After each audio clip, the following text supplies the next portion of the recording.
The plane of truth tilts quietly, never in sharp turns, but in subtle angles that rearrange the whole horizon. For Clara, the tilt began the moment she found the receipt that didn't belong in their marriage, one slip of paper that held the coordinates of her undoing.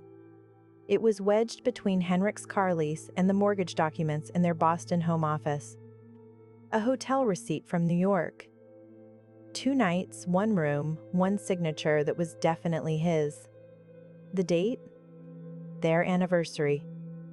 Henrik Langford had once been her whole world, or at least, the world she believed she wanted.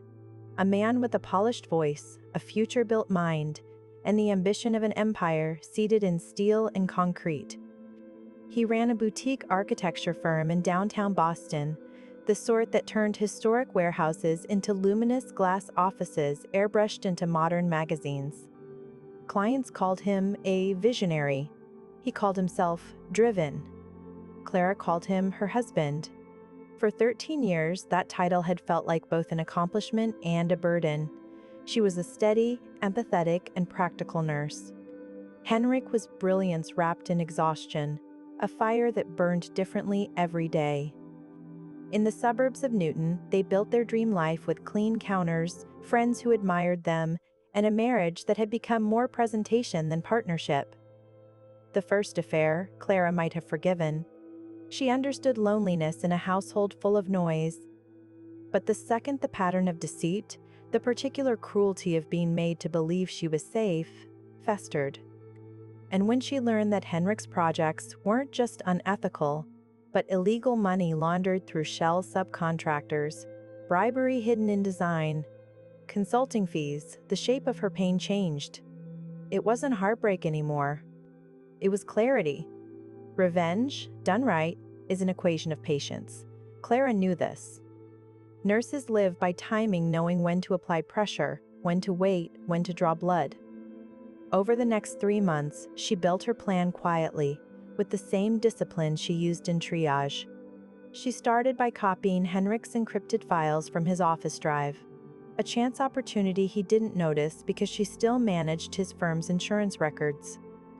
There, amid endless architectural renderings, she found contracts rewritten after signatures, doctored fees, and messages that shredded his image as a rising star. She printed everything onto paper, 3 neat binders labeled innocuously as client copy, and stored them in a safety deposit box under her maiden name, Clara Ames.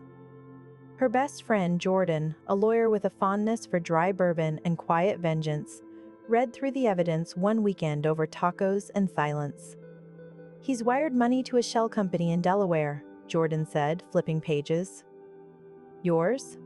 If you play this right, he'll destroy himself without you having to touch him." But Clara didn't want destruction alone. She wanted recognition, the slow realization in Henrik's eyes when he understood what he had lost and who had taken it back. Henrik's career peak was coming, a national showcase for his newest project, a skyscraper for a tech giant in Manhattan. His investors, his future, and a chunk of the city's skyline depended on that unveiling. For weeks, Clara played the perfect wife again with warm smiles, thoughtful dinners, nothing suspicious. She even attended meetings complimenting his new assistant while pretending she didn't know the woman's perfume had once lingered on Henrik's shirt. The night of the unveiling arrived with freezing rain sweeping through Midtown. The ballroom glittered with champagne flutes, velvet suits, and an orchestra playing too confidently. Henrik stood center stage beside a massive LED display showing concept art of his Langford Tower, a 70-story beacon of glass and promise. He was magnetic, his voice rich, his posture molded for admiration. The screen flickered through rendering after rendering, applause building after each slide. Then came Clara's moment. She had used her nursing knowledge and Henrik's overconfidence to craft a perfect digital incision. Henrik reused the same password on his home devices. In the weeks before, she'd replaced his USB used for presentational backups with one that looked identical but held something different. As the final rendering loaded on the projector, the crowd gasped, not because of architectural brilliance, but because the tower on the screen suddenly shattered into a cascade of documents. Real invoices, fake contractor names, duplicated tax IDs, emails. Henrik's own words projected across 20 feet of screen. Push payments through Shell B. Don't loop finance. If the city inspector calls, I'll handle it off book. The ballroom fell silent. Whispering replaced applause.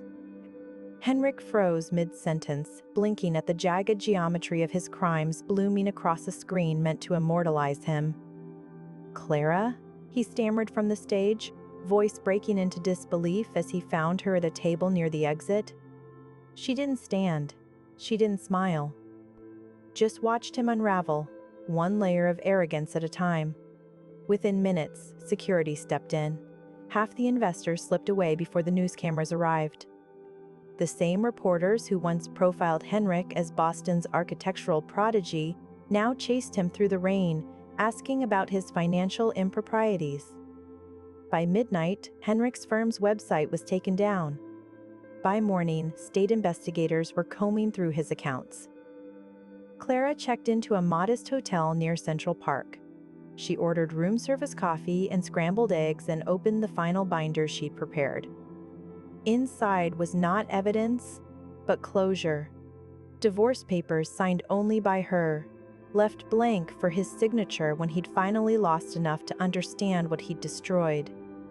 He called that evening, his number lighting her phone like an echo of their past. She let it ring out. The press hounded him for weeks. Investors withdrew. His assistant resigned for family reasons. Henrik sold his townhouse, his cars, even the firm's art collection to fund attorneys who couldn't save him from what he built himself. 3 months later, in a courtroom filled with cold fluorescent light, he spotted Clara among spectators. The judge read charges of fraud and falsified records. Henrik's eyes, hollow and rimmed with sleeplessness, finally found hers. The arrogance was gone, replaced by something quieter, almost human. She didn't smile. But she nodded just once.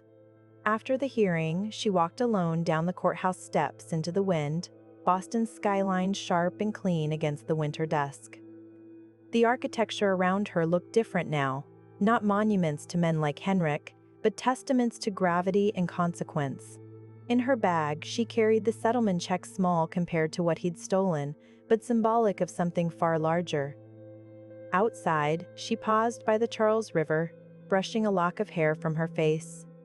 The water shimmered with city lights, fragmented and alive. Revenge, she thought, is never really about winning. It's about balance, restoring what someone thought they could tilt forever their way. Clara smiled, then not for the ruin she had built, but for the quiet symmetry she'd restored.